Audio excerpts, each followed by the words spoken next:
दोस्तों, 78th BPSC का एक तरह से कहें कि नोटिफिकेशन आ गया है।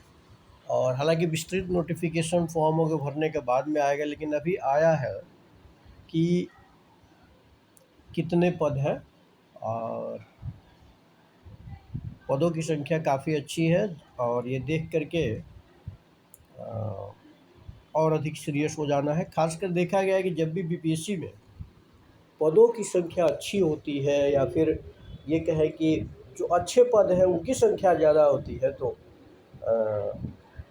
ज़्यादा लोग फॉर्म भरते हैं और उसमें ऐसे कैंडिडेट के सिलेक्शन होने के चांसेस बढ़ जाते हैं जो पहले से मेहनत कर रहे हैं।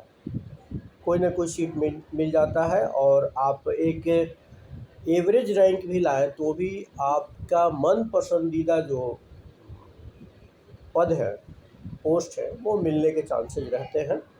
तो समय कम है। 17 नवंबर को प्रीलिम्स संभावित है, तो उसी को देख करके आप जो है ना तैयारी करें। और जैसे बिहार एडमिनिस्ट्रेटिव सर्विस का पद 200 दिया हुआ है बहुत कम आता है। 60वीं से 62वीं में काफ़ी सीटें थी आपके बिहार एडमिनिस्ट्रेटिव सर्विस की। उसके बाद जो है ना इतनी सीटें कभी नहीं आई, तो पहली बार ये 200 सीट आ रहा है। इसी तरह से बिहार पुलिस सेवा की 136 है। आपको राज्य कर सहायक आयुक्त जो सेल टैक्स ऑफिसर होते हैं जीएसटी के, बिहार फाइनेंस सर्विस, वो उसके भी जो है ना कितने पोस्ट है, 168 पोस्ट है। और इसके अलावा लेवल 9 की जो वैकेंसी है 174 है, अलग बाद में आएगा। आरडीओ का जो पोस्ट है सबसे अधिक है 393, ये भी एक बेहतर सेवा है। उसी तरह से रेवेन्यू ऑफिसर, राजस्व अधिकारी भी 287 पोस्ट है। तो ये काफ़ी जो है ना ऐसे पोस्ट हैं जो जिनको डायरेक्ट एडमिनिस्ट्रेशन में का बोला जा सकता है कि ये लोग डायरेक्ट एडमिनिस्ट्रेशन में जाएंगे।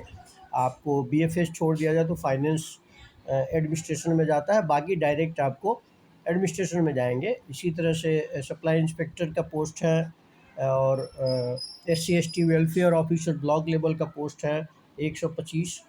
और अलग अलग विभागों के लेवल 7 के भी जो है ना 213 पद है। कुल 1929 पद है, जो काफ़ी ज़्यादा है। तो मुझे ये कहने की ज़रूरत नहीं है कि जो लोग सीरियस हैं वो और अधिक सीरियस हो जाए, जो लोग कम सीरियस है तो वो भी पूरी तरह सीरियस हो जाए।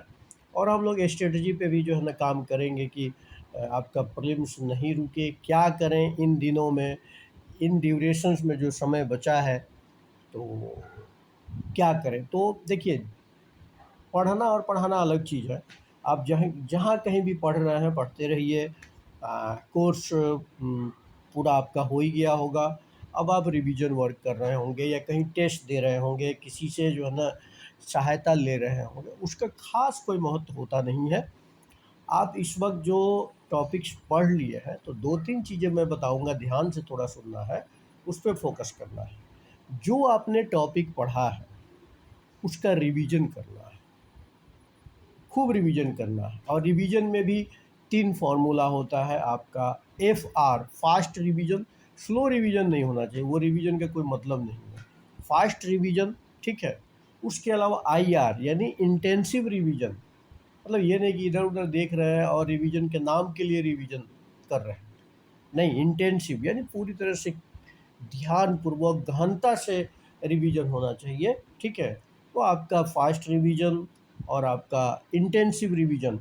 और दूसरा है RR, रेगुलर रिवीजन करना चाहिए। ये नहीं कि अभी रिवीजन किए और वो टॉपिक जो है ना आप 20 दिन बाद रिवीजन कर रहे हैं, तो रेगुलर रिवीजन। तो 3 जो है ना आप टेक्निक को जान लें। FR fast revision, IR intensive revision, और तीसरा है आपको RR यानी रेगुलर रिवीजन। तो ये तो रिवीजन की बात होगी। उसके बाद आप लूप हॉल्स को भरना है इस पीरियड में। लूप हॉल्स भरने का मतलब हो गया कि आप जिस पोर्शन में थोड़ा सा आप ऐसा महसूस करते हैं कि कोई पोर्शन आपका कमज़ोर है, या जिस पोर्शन में कमज़ोर है तो उस कमज़ोर पक्ष को अभी पढ़ लीजिए, सितंबर से ले करके आपका 15 अक्टूबर तक। क्योंकि 15 अक्टूबर के बाद का जो पीरियड होगा, वो केवल रिवीजन, रिवीजन और रिवीजन के लिए होगा। तो अभी जो आपको लग रहा है कि जो थोड़े से ऐसे टॉपिक हैं, जो आप कम जानते हैं, एग्ज़ामिनेशन हॉल में गलतियाँ ज़्यादा होती है, तो उसको अभी दूर करने का समय है। आपको जो इधर 20 दिन समय बचा है, 20-25 दिन जो समय बचा है, इसमें आप उसको कर लें। दूसरा, ये तो हो गया आपका लूप होल्स दूर करना, रिवीजन करना, और तीसरा और अंतिम बात मैं कहूँगा कि प्रैक्टिस। क्वेश्चन आंसर का प्रैक्टिस करें, भले डेली 25 ही करें, तो फिर परसेंटेज देखेंगे कितना आपका सही हो रहा है, विद इन टाइम आप कितना कर रहे हैं, या विद इन टाइम कर रहे हैं, आते हुए भी कितने क्वेश्चन गलत हो रहे हैं। तो उस पर सोचिए कि गलत क्यों हो रहे हैं और कहाँ सुधार करने की ज़रूरत है। या कोई टॉपिक क्वेश्चन सॉल्व करेंगे तो पता चल जाएगा, आपका लूप होल्स भी पता चल जाएगा कि कहाँ पे मैंने पढ़ाई नहीं की है और किस एरिया को फोकस करना है। तो अब तो खैर मान लीजिए कि क्लियर है कि इतने पद हैं, और आप लोगों के साथ साथ मेरा भी जोश बढ़ गया है, और मैं भी रेगुलर मतलब आपसे कांटेक्ट में रहूँगा। स्ट्रेटजी क्या रहे, कौन कौन से टॉपिक इम्पोर्टेंट रहे, तो साथ साथ जो है ना हम लोग प्रीलिम्स पे फोकस करेंगे। आप कांटेक्ट भी कर सकते हैं, मुझे मैसेज भी कर सकते हैं, इसमें कहीं कोई संकोच नहीं करना है, किसी से भी कुछ भी आपको पूछना है।